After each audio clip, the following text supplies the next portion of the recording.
네, 오늘 아침에 우리에게 주시는 하나님의 은혜의 말씀은 아모스서 1장 3절에서 2장 3절까지의 말씀입니다. 아모스서 1장 3절에서 2장 3절까지의 말씀, 우리 다 같이 합독하도록 하겠습니다. 여호와께서 가라사대 다메섹의 서너 가지 죄로 인하여 내가 그 벌을 돌이키지 아니하리니 이는 저희가 철 타작기로 타작하듯 길르앗을 압박하였음이라. 내가 하사엘의 집에 불을 보내리니 벤하닷의 궁궐들을 사르리라. 내가 다메섹 빗장을 꺾으며 아웬 골짜기에서 그 거민을 끊으며 벳에덴에서 홀 잡은 자를 끊으리니 아람 백성이 사로잡혀 길에 이르리라. 이는 여호와의 말씀이니라.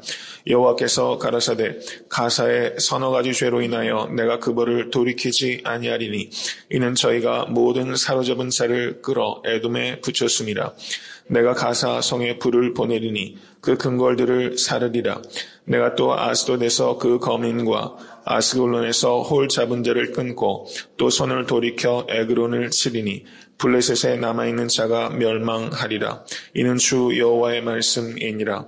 여호와께서 가라사대 두로의 서너 가지 죄로 인하여 내가 그 벌을 돌이키지 아니하리니 이는 저희가 그 형제의 계약을 기억지 아니하고 모든 사로잡은 자를 에돔에 붙였음이라. 내가 두로성에 불을 보내리니 그 궁궐들을 사르리라. 여호와께서 가라사대 에돔의 서너 가지 죄로 인하여 내가 그 벌을 돌이키지 아니하리니 이는 저가 칼로 그 형제를 쫓아가며 긍휼을 버리며 노가 항상 맹렬하며 분을 끝없이 품었습니다. 내가 대만에 불을 보내리니 보스라의 궁궐들을 사르리라. 여호와께서 가라사대 암몬 자손의 서너 가지 죄로 인하여 내가 그 벌을 돌이키지 아니하리니 이는 저희가 자기 지경을 넓히고자 하여 길르앗의 아이벤 여인의 배를 갈랐음이니라.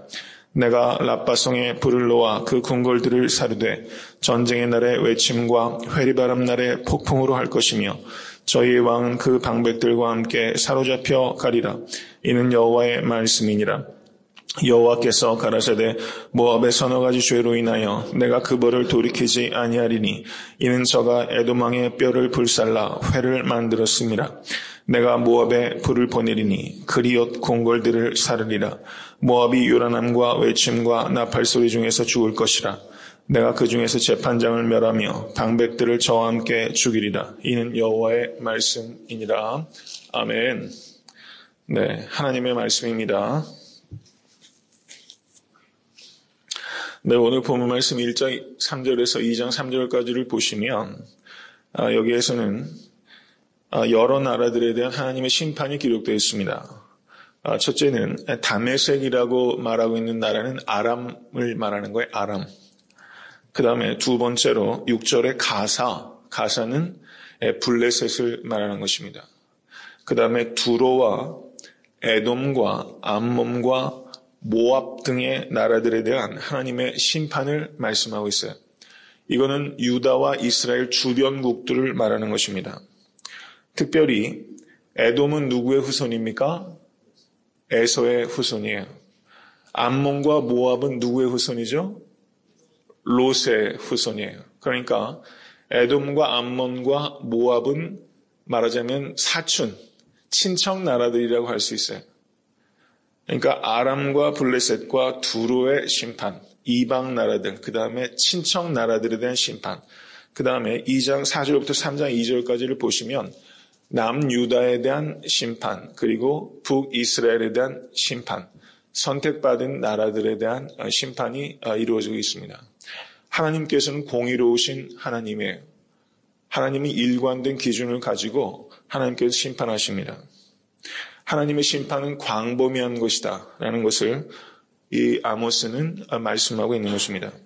오늘은 1장 3절에서 2장 3절까지 이방 나라들에 대한 하나님의 심판에 대해서 말씀을 전하고자 합니다. 로마서 15장 4절은 이렇게 말씀합니다. 무엇이든지 전에 기록한 바는 우리의 교훈을 위하여 기록된 것이니 우리로 하여금 인내로 또는 성경의 안위로 소망을 가지게 함이니라. 믿으십니까? 무엇이든지 전에 기록한 바는 우리의 교훈을 위하여 기록한 바이니. 여러분, 오늘 본문에 기록된 이 구약의 이 말씀도 우리의 교훈을 위하여 기록된 거예요. 우리의 교훈을 위하여 기록된 하나님의 말씀입니다. 믿으십니까? 이것을 정말 믿고서 성경을 읽는 것과 그렇지 않고 성경을 읽는 것은 이거는 완전히 다른 거예요. 우리의 교훈을 위하여, 나를 위하여 기록하신 하나님의 말씀입니다. 이렇게 보시면서 읽으세요. 특별히 구약 성경에 대한 이해가 성도들에게 너무 부족해요.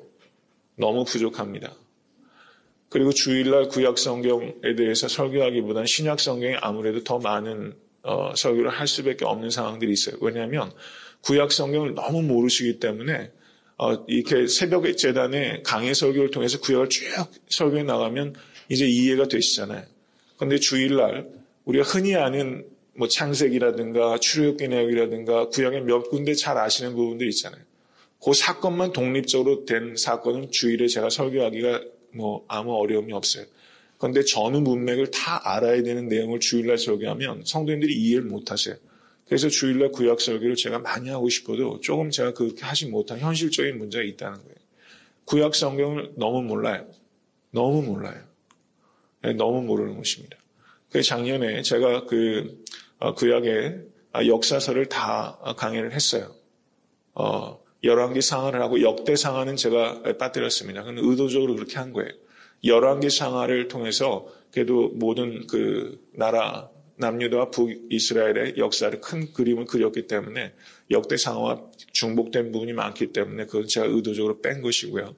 그 다음에 이제 예언서들을 시간의 순서에 따라서 다 이제 올해 강의를 하게 될 것입니다. 아마 예언서를 거의 다룰 수 있을 것 같아요. 그래서 굉장히 기대가 큽니다. 구약 성경을 많이 아셔야 돼요. 구약 성경의 모든 내용들이 문화적으로 그리고 종교적인 관행들이 우리의 삶과는 굉장히 이해하기 어렵고 차이가 있지만 거기에 나타나는 본질적인 정신은 우리가 다 배워야 되는 거예요. 우리의 교훈을 위하여 기록된 것이다. 이렇게 생각하셔야 돼요. 특별히 올 한해는 여러분 구약 성경을 좀 많이 읽으시고 또 구약 성경을 사랑하시는 여러분 되실 수 있게 간절히 바랍니다. 그래서 밸런스가 있어야 돼요. 로마서 15장 4절의 말씀은 사도 바울께서 그것을 말씀하시는 것입니다. 무엇이든지 전에 기록한 바는 우리의 교훈을 위하여 기록한 것이니. 그리고 신약 성경의 하부 구조는 구약 성경이에요. 그래서 구약 성경에 대한 이해가 부족하면 신약 성경에 대한 이해가 필연적으로 결핍되게 돼 있어요. 그래서 신약 성경을 잘 이해하기 위해서도 우리는 구약 성경에 대한 이해가 깊어져야 된다. 이렇게 볼 수 있다는 것입니다. 로마서 2장 12절에서 16절 말씀을 한번 보십시오. 로마서 2장 12절에서 16절 말씀. 다 같이 봉독합니다. 무릇 율법 없이 범죄한 자는 또한 율법 없이 망하고 무릇 율법이 있고 범죄한 자는 율법으로 말미암아 심판을 받으리라. 하나님 앞에서는 율법을 듣는 자가 의인이 아니요 오직 율법을 행하는 자라야 의롭다 하심을 얻으리니 율법 없는 이방인이 본성으로 율법의 일을 행할 때는 이 사람은 율법이 없이도 자기가 자기에게 율법이 되나니 이런 이들은 그 양심이 증거가 되어 그 생각들이 서로 혹은 성사하여 혹은 변명하여 그 마음에 새긴 율법의 행위를 나타내느니라. 곧 내 복음에 이른 바와 같이 하나님이 예수 그리스도로 말미암아 사람들의 은밀한 것을 심판하시는 그날이라. 아멘. 여기서 사도 바울께서 말씀하시는 것은 중요한 의미가 있어요. 하나님께서는 율법을 누구에게 주셨습니까? 유대인들에게만 주셨어요. 이방인들은 율법이 없는 자들입니다. 그런데 하나님께서 오늘 본문을 보셔도 이방인들을 심판하시잖아요. 근데 이방인들을 심판하실 때 그 기준이 율법에 따라서 심판하시면 하나님은 공평하신 하나님이 아니시라는 거예요. 어떻게 주시지 않은 것을 기준으로 이방인들을 심판할 수 있겠습니까? 로마서에서 하시는 말씀은 하나님께서는 이방인들을 심판하실 때는 율법을 가지고 심판하시는 것이 아니라 그 마음에 주신 양심의 법에 따라서 심판하신다라는 것을 가리키는 거예요. 율법을 모르는 자는 양심의 법에 따라 심판하고 율법을 가진 자는 율법에 따라 심판하시는 거예요. 유대인들에게는 율법이 있고 이방인들에게는 양심의 법을 주신 것입니다. 그래서 이방인들을 양심의 법에 따라 심판하시는 거예요. 그러므로 하나님은 주신 것에 따라서 심판하신다. 이게 사도 바울께서 가리키시는 바라는 것입니다. 하나님은 외모로 판단하지 아니하시고 주신 것으로 하나님께서는 판단하시는 거예요. 그래서 이방인들은 양심의 법에 따라 판단하셔서 심판하시는 것이다. 이렇게 사도 바울께서 말씀하고 계시다는 것입니다. 그래서 오늘 본문과 연결이 된다라고 볼 수 있습니다. 그래서 오늘 본문을 보시면 아람과 블레셋과 두로와 에돔과 암몬과 모압이라는 6나라들을 하나님께서 심판하세요. 여기서 우리가 배워야 되는 교훈은 하나님이 왜 심판하시는가 하는 거예요. 하나님께서 무엇에 진노하시는가 하는 것을 우리가 배워야 되는 것입니다. 하나님은 사랑의 하나님이시며 동시에 진노의 하나님이심을 기억하실 수 있게 간절히 바랍니다. 하나님을 두려워하셔야 돼. 여러분 사랑하면 여러분 사랑이 깊어지면 또 두려움도 있는 거예요. 여러분 두려움, 하나님을 경외하고 하나님을 사랑하는 것은 항상 같이 가야 되는 것입니다. 이 두 가지 항상 같이 가야 되는 거예요. 하나님은 경외하셔야 됩니다. 다메섹의 죄는, 아람의 죄는 1장 3절을 보십시오. 철타작기로 타작하듯 길르앗을 압박한 것이다. 저는 농사에 대해서는 사실 아무것도 아는 게 없지만요. 타작기는 키질을 하기에 앞서서 농작물을 잘라내는 기구라고 그렇게 말합니다. 이 뜻은 개인적인 이익을 위하여 사람을 농작물처럼 취급하는 거예요. 이익을 위하여 사람을 도구화하는 것입니다. 이익을 위하여 사람을 도구화하는 거예요. 이게 어때요? 현대사회의 문제입니다. 자본주의 사회의 문제예요. 모든 인간 역사의 문제예요. 내 이익을 위하여 사람을 사람으로 대하지 않고 인격으로 대하지 않고 도구화하는 것이 문제입니다. 지난 주일에도 제가 설교 말씀드렸지만 유대인들이 서기관들과 바리새인들이 간음 중에 잡힌 여인을 사람으로 대하지 않아요. 도구화해요. 예수 그리스도를 함정에 빠뜨리기 위한 도구로 다루고 있어요. 하나님께서는 그것을 혐오하시는 것입니다. 6절부터 8절의 내용을 보십시오. 가사의 죄, 블레셋의 죄를 말씀합니다. 그들의 죄는 6절 말씀 뒤에 저희가 모든 사로잡은 자를 끌어 에돔에 붙였습니다. 라고 말씀하고 있어요. 사람을 매매하는 것입니다. 노예 매매를 하는 거예요. 그래서 그것을 통해서 이익을 얻는 거예요. 여러분, 그 인류 역사를 보면은 어땠습니까? 이 노예 문제가 이 서구 유럽에서도 계속 이 문제가 있었고 노예 해방이 이루어지지 않습니까? 하나님은 기뻐하신 일이 아니에요. 모든 사로잡은 자를 끌어 에돔에 붙였습니다. 이것을 하나님께서 심판하시고 이에 대해서 하나님께서 혐오를 분명하게 나타내셨어요. 9절과 10절을 보십시오. 두로의 죄를 말씀합니다. 두로의 죄를 말씀해요. 9절 마지막 부분을 보십시오. 저희가 그 형제의 계약을 기억지 아니하고 모든 사로잡은 자를 에돔에 붙였습니다. 모든 사로잡은 자를 에돔에 붙였음이라는 위에 블레셋의 죄와 동일한 죄입니다. 그런데 여기 하나가 더 있어요. 그 형제의 계약을 기억지 아니하고 이것은 하나님의 약속을 깨뜨리는 것을 싫어하신다는 거예요. 약속을 지키는 것을 중요하게 생각하십시오. 여러분, 성도 간의 약속도 여러분 약속하셨으면 그것을 끝까지 일관되게 지키려고 노력하셔야 되고요. 세상 사람들과 약속하신 것들도 그게 비윤리적이고 판단을 잘못해서 한 것이라면 그 약속 자체를 끝까지 지키는 것도 어리석은 일이죠. 그렇지만 약속을 하였고 근데 그것이 내 이익에 따라서 또 생각을 바꿔가지고 약속을 손바닥 뒤집듯이 바꾸는 것 참 신이 없는 일입니다. 약속 잘 지키시라는 거예요. 계약을 함부로 파기해서는 안 된다는 것입니다. 이것을 하나님께서 말씀하셨어요. 그 다음에 11절과 12절을 보십시오. 에돔의 죄입니다. 에돔의 죄. 에돔의 죄는 저가 칼로 그 형제를 쫓아가며 긍휼을 버리며 노가 항상 맹렬하며 분을 끝없이 품었습니다. 여기에서는 긍휼을 버리는 것을 하나님께서 혐오하신다고 말씀하셨어요. 여러분 예수께서 팔복을 가르치시면서 긍휼히 여기는 자는 복이 있나니 저가 긍휼히 여김을 받을 것이며 믿으십니까? 긍휼히 여겨야 돼요. 긍휼히 여긴다는 것은 마음 아파하는 거예요. 다른 사람들이 아파할 때 아파하는 거예요. 쉽게 말하면요. compassion. 같이 울리는 겁니다. 같이 아파하는 거예요. 긍휼의 마음을 가지실 수 있게 될 간절히 바랍니다. 신앙생활을 하시면서도요. 서로 이해 안 될 때가 사실은 더 많아요. 그게 더 많죠. 여러분 안 그렇습니까? 이해 안 될 때 참 많이 있어요.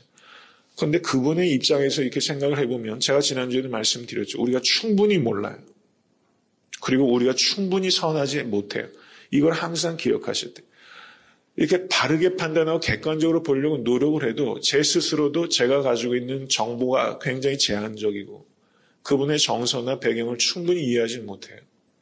그러다 보니까 영적 리더가 된다는 것은 어떤 의미에서는 이 행동이 좀 늦어질 수밖에 없게끔 되더라고요. 참 그게 그렇게 되더라고요. 어떻게 보면 우유부단하게 보일 정도로 많은 것들을, 많은 경우의 수를 생각하게 되는 측면이 있을 수밖에 없다. 이런 생각이 들더라고요. 지혜가 무엇입니까? 신중해야 될 때 신중하고 과감해야 될 때 과감한 것이 지혜예요. 이게 지혜예요. 이런 지혜를 구하실 수 있게 간절히 바랍니다. 이거는 공부를 통해서 얻는 게 아니에요. 그래서 기도가 필요한 것 같아요. 여러분 지혜를 구하십시오. 잘하고 싶은 마음이 다 있으시잖아요. 그런데도 실수가 적지 않아요. 지혜를 구하셔서 긍휼을 가질 수 있도록. 이해가 안 되면 결국은 불쌍히 여기는 수밖에 없어요. 결국은 저분이 정말 이해가 안 돼.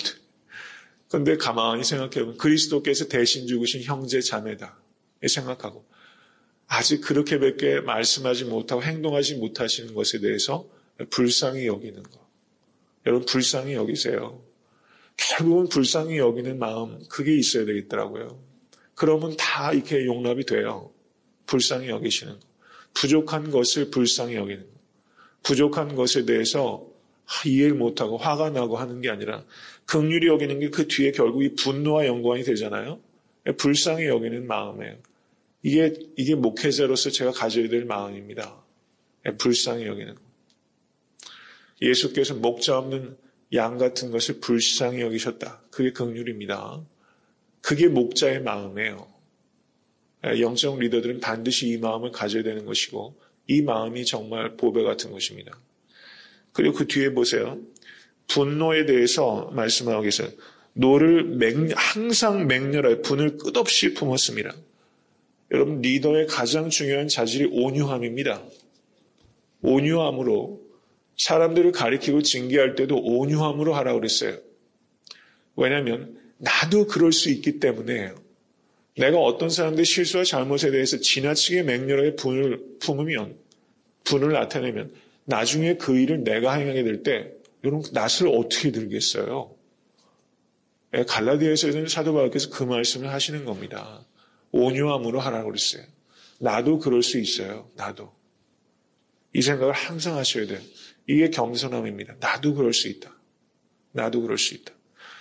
나도 그럴 수 있다고 생각할수록 그 일을 내가 안 할 수 있어요.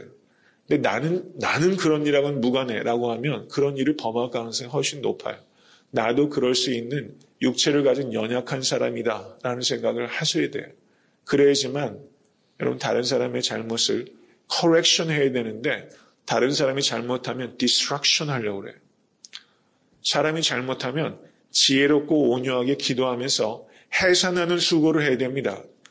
해산하는 수고를 안 하면 사람이 바뀌질 않아요. 해산하는 수고를 해야 돼요. 그래도 어때요? 갈라디아 교인들 얼마나 문제 많이 일으켜요. 사도 바울이 계속 또 해산하는 수고를 한다고 그러잖아요. 여러분 사도 바울도 그런 수고를 해서 간신히 교인을 성도 되게 하는데 여러분 우리가 해산하는 수고를 안 하고 어떻게 다른 성도들이 그렇게 바뀔 수 있겠어요? 그거는 억지입니다. 사도 바울도 해산하는 수고를 하셨고 예수께서도 해산하는 수고를 하셨어요. 제자들을 3년 동안 가르치셨잖아요. 결국은 오순절 마가다락방에서 정말 그들이 태어난 거거든요. 여러분 해산하는 수고를 하셔야 됩니다. 그게 영적 리더가 가져야 될 짐이에요. 그게 가장이 가져야 될 짐입니다. 올 한해 특별히 여러분들께서 그 온유하심에 대해서 깊이 생각하셔야 돼요. 성도들 간에 온유한 게처럼 중요한 게 없습니다. 화 한 번 내면요 관계 다 깨져요. 공든탑 다 무너져요. 여태까지 그런 실수를 얼마나 했는지 몰라요. 저도 얼마나 속으로 단돌이 하는지 몰라요. 예전에 목사님도 이렇게 보면서 화를 푹 내는 목사님을 제가 여러 번 봤어요. 그랬더니 그때까지 쌓아놨던 게 그냥 한 방에 무너져요. 처음엔 답답하고 나중엔 참 안쓰럽더라고요. 저렇게 해서 모든 거를 한 방에 그냥 털어버리시는구나. 저기까지 갈 때까지 얼마나 또 수고하셔요. 크레딧 쌓기가 너무 어려워요. 예, 그래서 오늘 특별히 모든 사역을 하시면서 제가 늘 말씀드리잖아요. 일하는 것보다 중요한 것은 화합하는 겁니다. 그래서 모든 기관에서 기구에서 일하실 때도 올 한해 아주 활력 있게 모든 일을 하시기 원하지만 일을 하시다가 잘못하면 화합이 깨질 것 같으면 일 안 하셔도 돼요. 일보다 중요한 것은 하나 되는 겁니다. 그것을 깊이 생각하시고 모든 일을 온유함으로 하시기에 집중하실 수 있는 우리 모두가 될 수 있게 간절히 바랍니다. 그 다음에 13절에서 15절 말씀 보십시오. 암몬의 죄에 대해서 말씀하고 있어요. 여기는 암몬의 죄는 어떤 죄인가 하니 자기 지경을 넓히고자 13절에 길르앗의 아이벤 여인의 배를 갈랐음이라. 지경을 넓히는 것과 아이벤 여인의 그 배를 가르는 것이 어떻게 연결될까? 여기에는 이렇게 연결하기 어려운 부분이 있어요. 가만히 깊이 묵상하면 이런 것입니다. 지경을 넓히는 것은 자기 이익을 넓히는 거예요. 아이벤 여인의 배를 가르는 것은 가장 연약한 사람들을 무시하는 겁니다. 인륜을 버리는 거예요. 사람이 자기 이익에 집착하다 보면요. 도리를 저버려요. 그것을 하나님께서 싫어하신다는 거예요. 사람이 도리가 있어야 돼요. 저는 그리스도인들이요. 성도가 되기 이전에 먼저 인간이 되어야 됩니다. 교인이라고 하는데 인간 됨됨이가 너무 형편없는 경우가 너무 많아요. 성도의 인격은요. 신앙 인격과 자연 인격이 항상 같이 가야 되는 것입니다. 천륜을 버리면 안 돼요. 아이벤 여인의 배를 가르는 짓을 해서는 안 된다는 것입니다. 이것을 하나님께서 너무나 싫어하신다는 거예요. 그 다음에 2장 1절 3절 보십시오. 모압의 죄를 말씀하고 있어요. 이들의 죄는 에돔왕의 뼈를 불살라 회를 만든 것이었다. 이렇게 말씀합니다. 에돔왕의 뼈를 불살라 회를 만든 것이었다. 죽은 사람의 시신을 꺼내서 모욕을 가한 거예요. 이런 일 많이 있죠. 부관 참시한다는 말도 있고 전쟁에서 이기게 되면 여러분 그 묘를 빼가지고 그 유골을 다 망가뜨리고 훼손한 일들이 역사 속에서 계속 반복돼요. 동양이나 서양이나 다 있고 이렇게 모욕을 가해요. 하나님께서 이것을 싫어하신다는 거예요. 이건 역시 인륜에 부합하지 않는다. 양심의 법에 하나님께서 이것을 기뻐하지 않으세요. 이게 동서고금을 막론하고 현대사회에서도 이런 일이 계속 벌어지잖아요. 맹렬한 분을 풀 수 있도록 위정자가 사실은 그 우매한 군중들을 자극해요. 그래서 카타르시스를 느낄 수 있도록. 이게 지도자가 해야 될 일이 아니에요. 군중들이 그렇게 해도 지도자가 막아야 되는 것입니다. 이런 지도자가 사실 나와야 돼요. 이게 포퓰리즘 하는 거거든요. 이렇게 해가지고 망신 주고 그렇게 해서 분노를 표출하게 하고 이게 지도자 해야 될 일이 아니에요. 인격에 영합하는 일입니다. 그렇게 해서는 안 되고 도리를 따라서 할 수 있도록 이런 지도자가 나와서 사람들을 가리킬 수 있어야 됩니다. 이것을 하나님께서 싫어하신다는 거예요. 오늘 말씀을 다시 한번 묵상하시면서 하나님께서 어떤 것에 대해서 진노를 나타내시는지를 깊이 생각하시고 우리가 좀 더 하나님의 뜻에 민감하신 우리 모두가 될 수 있게 되기를 간절히 축원합니다.